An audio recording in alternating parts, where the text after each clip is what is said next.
Padre Celestial, en tu nombre estamos aquí reunidos, tus hermanos, tus hijos, tu familia de la fe, con el fin de escuchar hoy tu verdad.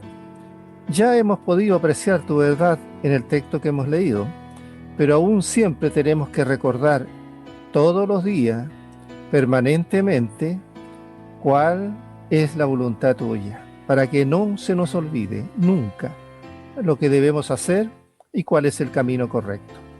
Ahora, Padre, que vamos a entregar un mensaje, pone en disposición todos los corazones que están presentes escuchando, como también aquellos que están a través de la radio oyéndote, y también aquellos que lo van a hacer los próximos días, Señor. Que esa palabra llegue como espada de dos filos, corta, hace vivir o condena, porque la palabra tiene dos posiciones. O vives con ella eternamente porque la crees y la tomas para sí por la voluntad de Dios, o te corta y te condena definitivamente. Así que, Padre, en esta mañana pone nuestros corazones a disposición de lo que vamos a oír para que sigamos creciendo, sigamos siendo más perfectos, más maduros en la palabra de Dios. En Cristo Jesús lo oramos. Amén, amén y amén. Bueno, el texto que vamos a compartir hoy se encuentra en Primera de Juan 2:19 al 22. Primera de Juan 2:19 al 22. Hermana, por favor, ¿me lee estos 4 versículos? Primera de Juan 2:19 al 22. Salieron de nosotros, pero no eran de nosotros, porque si hubiesen sido de nosotros, habrían permanecido con nosotros. Pero salieron para que se manifestase que no todos son de nosotros. Pero vosotros tenéis la unción del Santo, y conocéis todas las cosas. No os he escrito como si ignoraseis la verdad, sino porque la conocéis, y porque ninguna mentira procede de la verdad. ¿Quién es el mentiroso, sino el que niega que Jesús es el Cristo? Este es anticristo, el que niega al Padre y al Hijo. Este es el texto que vamos a analizar el día de hoy. Y lleva por pregunta, ¿salieron de nosotros por qué? En los 3 últimos domingos hemos estado hablando fuertemente de la seguridad de estar o de ser salvo. Así que la pregunta es, ¿salieron de nosotros por qué? Dice en el versículo 19, salieron de nosotros, pero no eran de nosotros. Porque si hubiesen sido de nosotros, de la congregación de los hijos de Dios en el fondo, habrían permanecido con nosotros. Pero salieron, ¿para qué? Para que se manifestase que no todos son de nosotros. O sea, no todos son de la congregación de los hijos de Dios. Es una mención bastante dura y cruel, pero es una afirmación real, veraz. Muchos han realizado en el tiempo una profesión de fe cristiana. Muchas personas van y reciben en algún momento al Señor. Y porque han pasado o están en este momento cumpliendo externamente las reglas del culto cristiano, por ejemplo, en la Cena del Señor. Pero no son realmente cristianos. Y más temprano, más que tarde, evidencia que no son y se les descubre. Recordemos, por ejemplo, un pasaje. En la última Cena del Señor, el Señor les comunicó a los suyos que uno de ellos le iba a traicionar. Y cada uno preguntó entonces muy angustiado, ¿soy yo, Señor? El Señor les respondió ahí en Mateo 26, 23. Entonces él respondiendo dijo, el que mete la mano conmigo en el plato, ese me va a entregar. Así que luego de esta primera reunión de comunión, teníamos entre medio un traidor, Judas Iscariote. uno que formaba parte del grupo de los discípulos del Señor.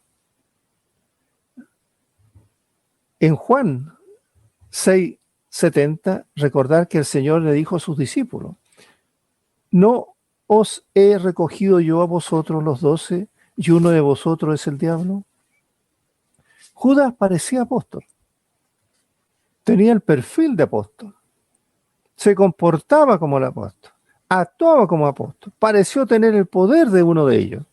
Fue tal su identidad, hermanos y queridos oyentes, que ni sus compañeros pudieron identificar que era un falso apóstol. Ninguno del resto de los apóstoles podía identificarlo. Creía que era uno más de ellos. Habían tenido el mismo maestro, el mismo cierto preparador. ¿Qué mejor que el Señor Jesús? Habían vivido y compartido tiempo caminando juntos, enseñanza. Pero este Judas no era uno de los 11 apóstoles, de los 12 apóstoles. Era un traidor. Esto es más o menos cuando ustedes, hermanos, tienen una flor, ¿cierto?, artificial y una flor natural. Se ven iguales, hermosas. Frente a uno aparecen iguales, con las mismas condiciones. Pero cuando usted se da cuenta, la flor artificial no tiene vida. No hay agua, no se alimenta del agua, no tiene vida. Y parece igual a la natural en apariencia y en forma de ser. En cambio, la flor natural tiene vida. ¿Por qué? Porque sus raíces se alimentan del agua. Aquí tenemos el agua viva. Así que en este tema siempre es importante saber cada uno de nosotros cómo estamos frente a Dios. Si recordamos lo que el Señor Jesús dijo a un religioso como Nicodemo, que tendría que nacer de nuevo, espiritualmente.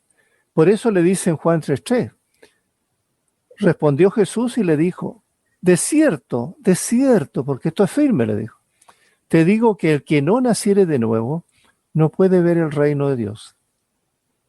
Así que en el caso del análisis, en 1 de Juan 2:19, dice, salieron de nosotros, se fueron, pero no eran de nosotros, no eran cristianos, no eran hijos verdaderos de Dios, porque si hubiesen sido de nosotros, se habrían permanecido con nosotros, se habrían quedado, pero salieron ¿para qué? Para entender o manifestar a los demás de que no eran de nosotros.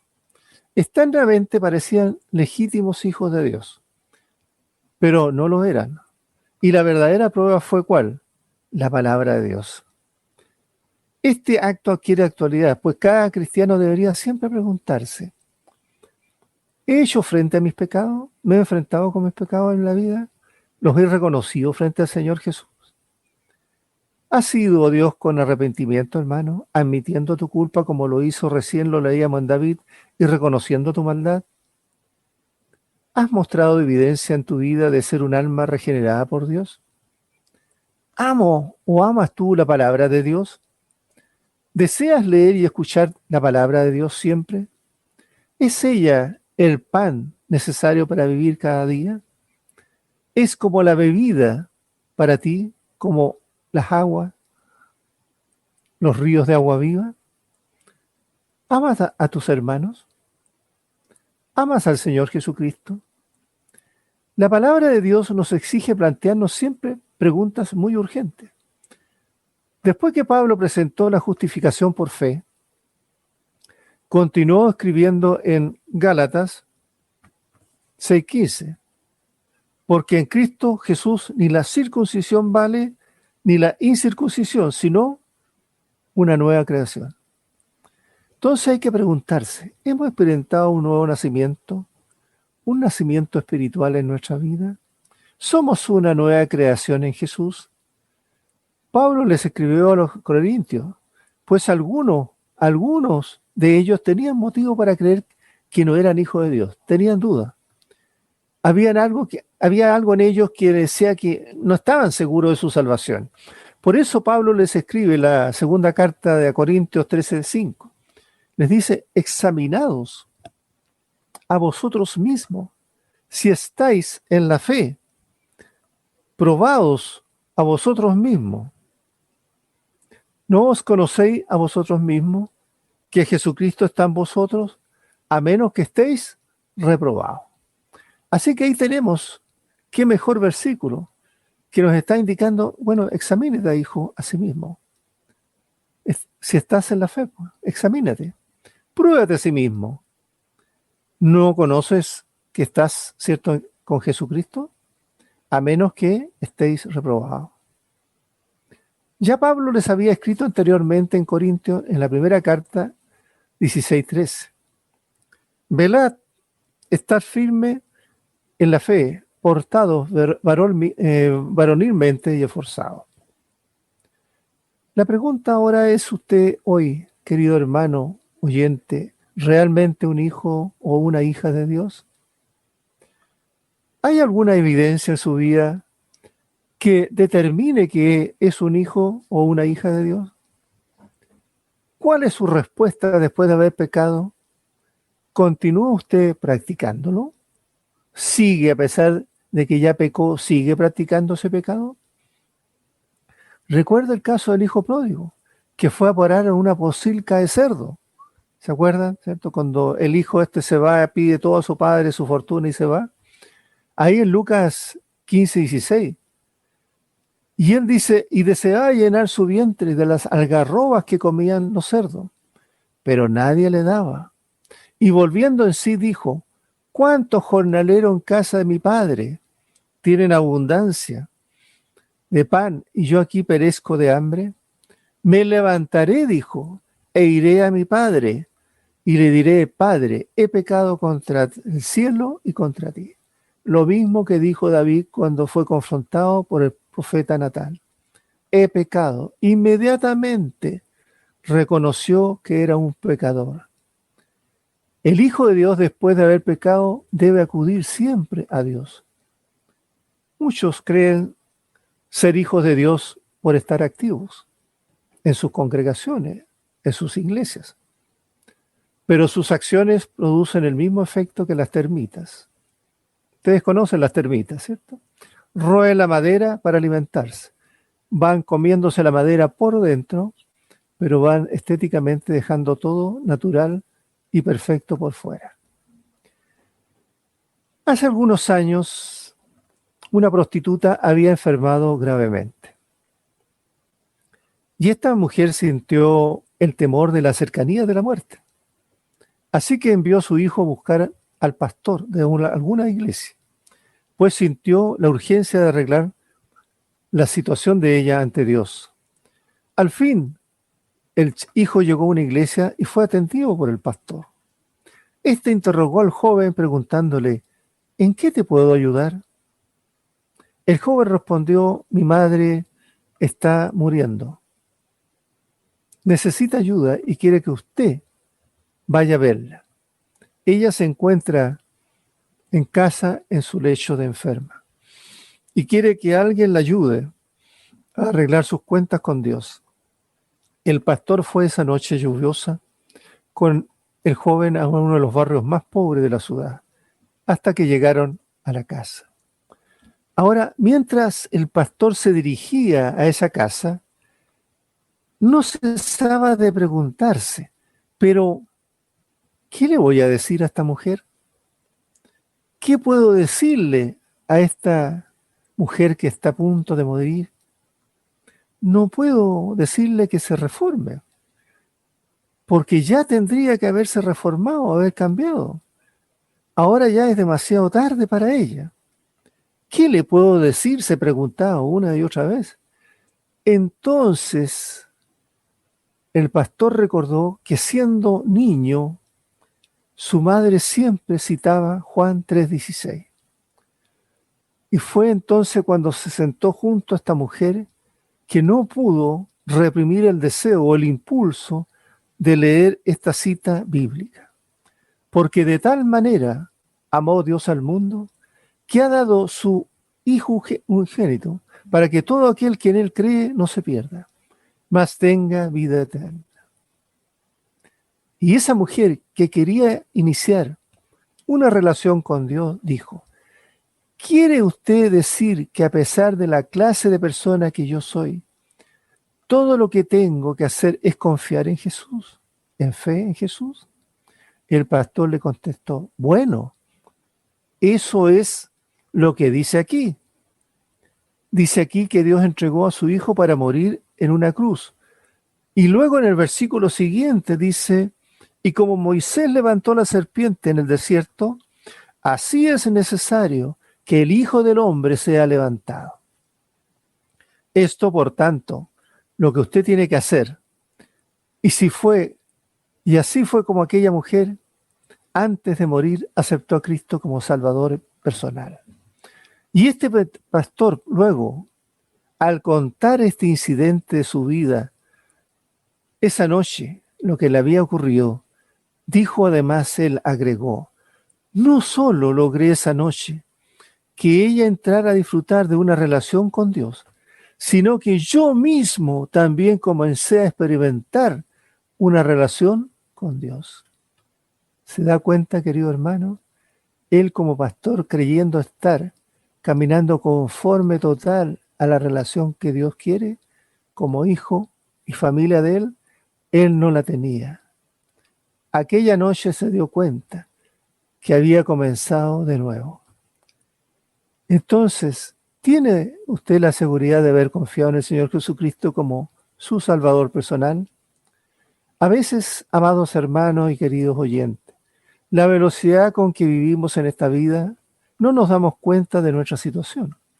Hasta que uno se detiene, frena, se serena, analiza su condición delante de Dios como cristiano. Por ello, la pregunta clave es si nos encontramos viviendo en esa fe genuina y verdadera de ser hijos de Dios. ¿Ha confiado usted realmente en el Señor como su Salvador? Creemos en la seguridad de los creyentes, pero también creemos en la inseguridad de aquellos que creen convertirse en creyentes porque vienen de un origen cristiano, porque sus acciones son siempre en favor de Dios, o porque hacemos obra o generamos actividades para el Señor. Es necesario examinarnos para ver qué clase de creyentes somos. Juan nos dejó muy claro en esta escritura lo que podemos saber y cómo podemos saber si somos hijos de Dios. A pesar que seamos hijos débiles, frágiles, propensos a fallar, aún así podemos tener esa relación con Él porque la sangre de Jesucristo que derramó en la cruz continúa limpiándonos de todo pecado. Por eso en Primera de Juan, cuando un cristiano peca, lo primero que va es a Primera de Juan 1:9, que si confesamos nuestros pecados, Él es fiel y justo para perdonar nuestros pecados y limpiarnos de toda maldad. Y si decimos, dice la palabra, que no hemos pecado, le haremos a Él mentiroso y su palabra no está en nosotros. Porque aún siendo hijos de Dios, vivimos en este cuerpo de carne, pecador, y a veces caemos en pecado. Pero inmediatamente tenemos que ir a las plantas de Cristo y confesar nuestro pecado. Por eso tenemos un abogado ante Dios, ¿cierto? Este que está a favor nuestro siempre, como dice en Juan, 1 de Juan 2:1 en la carta. Hijitos míos, estas cosas os he escrito para que no pequéis. Si alguno hubiera pecado, abogado tenemos para con el Padre, Jesucristo el justo. En primeras cartas de Juan, en general, en todas estas cartas de Juan, en su evangelio, siempre menciona el amor. Es más o menos unas 33 veces se menciona el amor. Juan dijo que los hijos amados de Dios pueden tener compañerismo entre sí, viviendo bajo el control del amor. Por eso en 1 de Juan 4, el que no ama, dice, no ha conocido a Dios, porque Dios es amor. Esto yo lo he escuchado mucho, queridos hermanos y oyentes. Muchos se justifican de sus actos porque Dios es amor. Así que al final nos va a perdonar igual. Hagamos lo que hagamos, Dios es amor.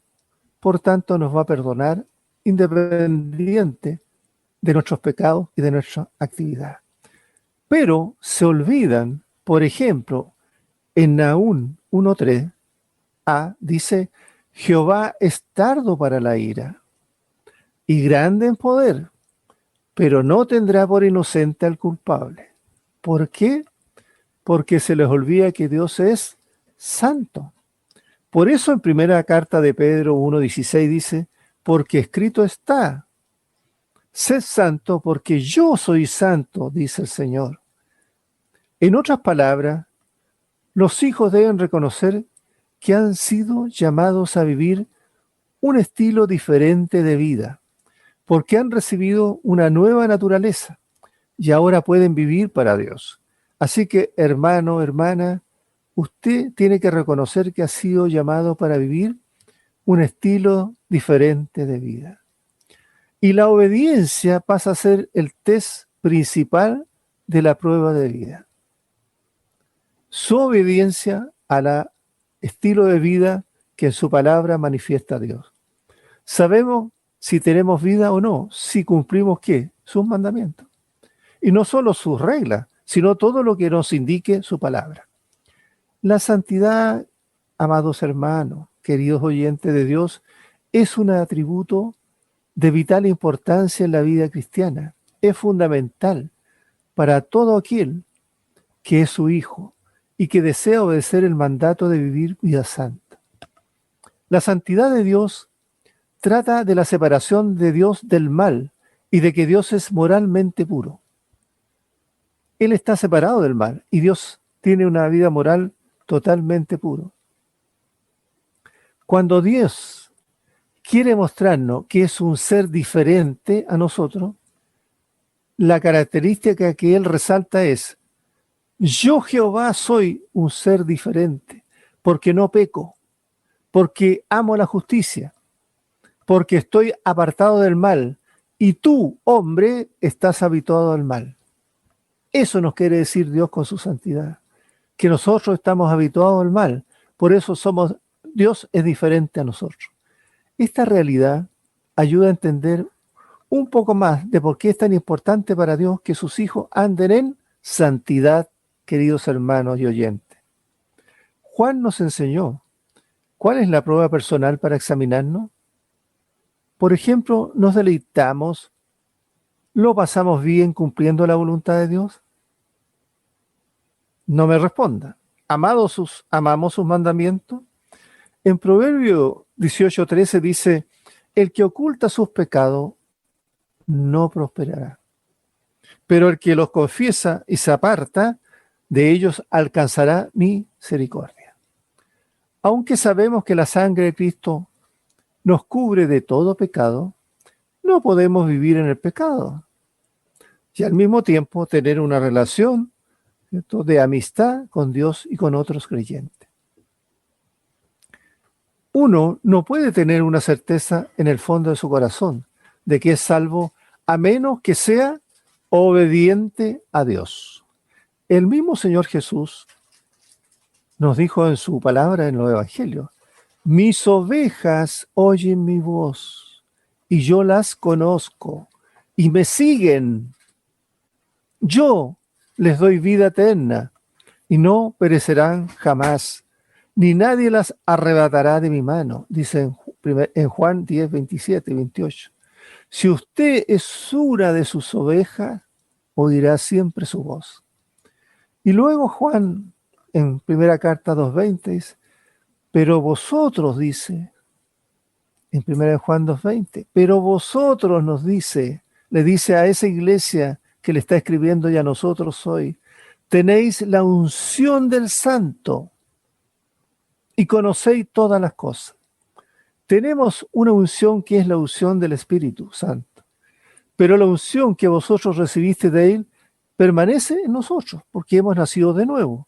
Somos templo del Espíritu Santo, templo de la Trinidad de Dios. Por eso en el versículo 20 dice, la unción nos abre la posibilidad de saber todo lo que Dios quiere darnos a conocer. El Espíritu Santo mora en cada creyente y en cada creyente verdadero y quiere revelarnos todas las cosas. Por esto Pablo también en la primera carta a Corintios 2, 9 y 10 dice, antes bien, como está escrito, cosas que ojo no vio, ni oído oyó, ni han subido en corazón de hombre, son las que Dios ha preparado para los que le aman. Pero Dios nos las ha revelado a nosotros por el Espíritu, porque el Espíritu todo lo escudriña, aún lo profundo de Dios. Así que el Espíritu Santo, que puede revelarnos las verdades que se encuentran en la palabra de Dios, si es que tienes el Espíritu Santo de Dios. ¿Por qué? Porque tenemos la unción de Él. Del momento que le recibimos como Señor y Salvador, hemos sido ungidos, bautizados con el Espíritu Santo. Y cada creyente puede tener la seguridad de su salvación. Bien, si quieres tener una relación sincera, hermano y hermana, querido oyente, y directa con Dios, y que Él te guíe y te ilumine tu vida diaria, anda a Él en oración. Pídele que seas tu luz, que te ilumine, pídele su guía constante. Así que en 1 de Juan 2:21 ahora, ¿qué nos dice ahí? No os he escrito como si ignoraseis la verdad, sino porque la conocéis, porque ninguna mentira procede de la verdad. Juan le está indicando a esa iglesia, a ese momento, a esos hermanos de la fe, y los mismos nos dice hoy. Nosotros no ignoramos la verdad, la sabemos, la conocemos, y sabemos que ninguna mentira procede de esta verdad.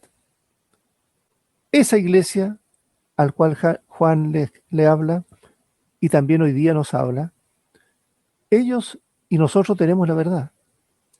Él no les escribía nada nuevo a los creyentes. Lo único que hacía con escribirle y recordarle esto era para estimularlos, para advertirle de la existencia y difusión de enseñanzas falsas en aquellos tiempos. Por eso, en el versículo 21 dice, porque ninguna mentira procede de la verdad. Ellos y nosotros hoy tenemos la verdad, que está en la palabra de Dios. Pero ya en ese tiempo, en el primer siglo, estaban apareciendo algunas mentiras. La doctrina filosófica y religiosa del gnosticismo estaba surgiendo y estaban apareciendo muchos anticristos. ¿Y quién era un anticristo? Por eso Pablo mismo nos dice en 1 Juan 2:22, ¿quién es el mentiroso? Sino el que niega que Jesús es el Cristo. Este es anticristo, el que niega al Padre y al Hijo. Tenemos muchos hoy día también. ¿Quién es el mentiroso? El príncipe de mentirosos, el diablo. A futuro aparecerá un hombre que será el hombre de Satanás y por excelencia será mentiroso, el anticristo que viene. El mentiroso es aquel que niega que Jesús es el Cristo. Este es el anticristo, pues niega al Padre y al Hijo. Esta definición del anticristo representa la encarnación futura del anticristo. Aunque había y hoy también hay muchos anticristos, porque niegan a Cristo. Son los que niegan la deidad, hermano. Niegan que Jesús, el hombre, es el Cristo, el Mesías, que es Dios, cuyo nombre es maravilloso, consejero, Dios poderoso, aquel que fue presentado en el Antiguo Testamento como el ángel de Jehová. El negarle es ser un anticristo. Hoy muchos lo niegan y están en contra de Cristo. Tratan de imitarle y de ocupar su lugar.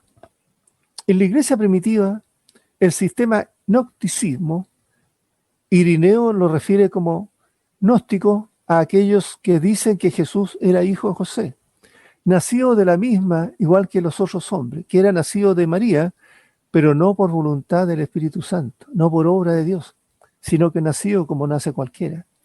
Así Irineo, uno de los hombres de la antigua iglesia, identificó a los gnósticos de su tiempo.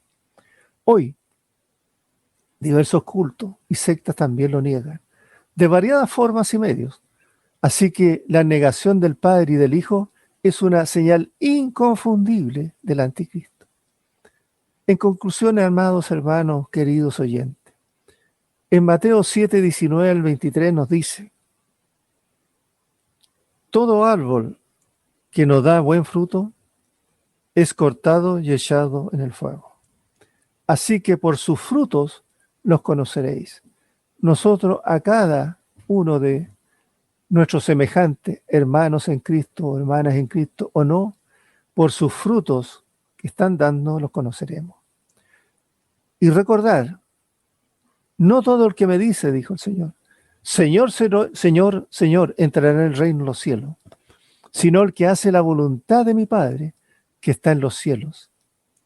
Muchos me dirán en aquel día, Señor, Señor, ¿no profetizamos en tu nombre? Y en tu nombre no echamos afuera demonios, y en tu nombre no hicimos mucho milagro. ¿Qué va a responder el Señor Jesús?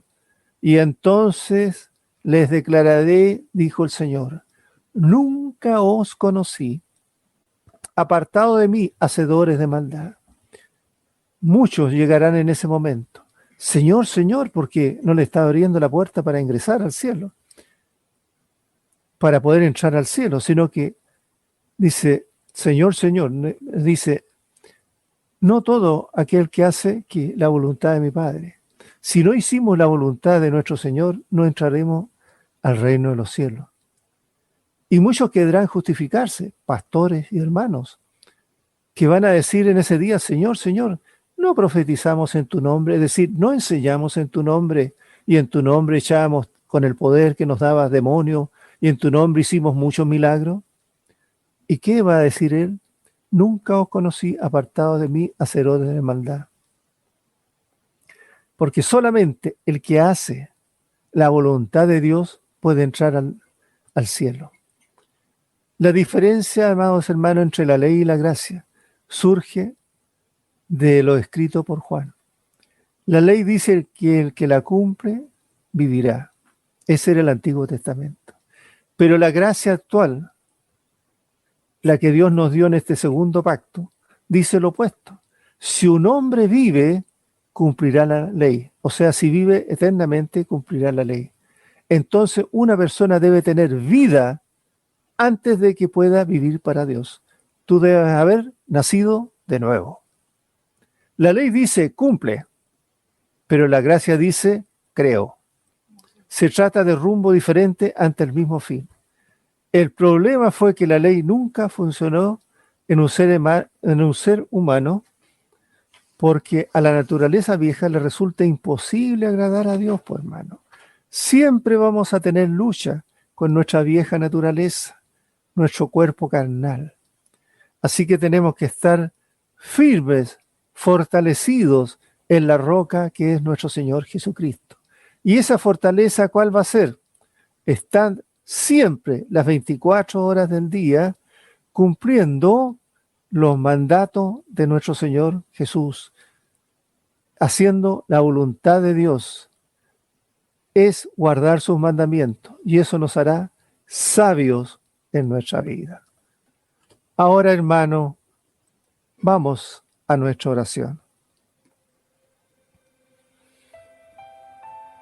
Estimado oyente, si tú aún no conoces al Señor Jesús como Señor y como Salvador de tu vida personal y quieres entrar e ingresar a la familia de Dios como un hijo más, quieres que Él sea tu Señor y Salvador, yo te invito a que repitas conmigo la siguiente oración.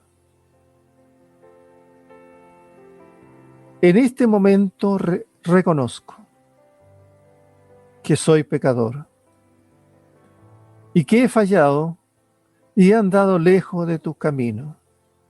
Pero ahora creo que Cristo murió por mí y que su sangre preciosa me limpia de todo pecado. Por fe, en este momento, abro las puertas de mi corazón y te recibo como mi Salvador, único y suficiente y Señor de mi vida. Ayúdame, Señor, a hacer tu voluntad cada día y te invito a gobernar y reinar en mi corazón desde ahora y para siempre. Gracias por darme este regalo inmerecido de vida eterna. Lo único que deseo es cambiar y vivir una vida contigo como mi Señor y Salvador. Te pido que ahora inscribas mi nombre en el libro de la vida y prometo serte fiel y justo. En el nombre del Señor Jesús. Amén y amén.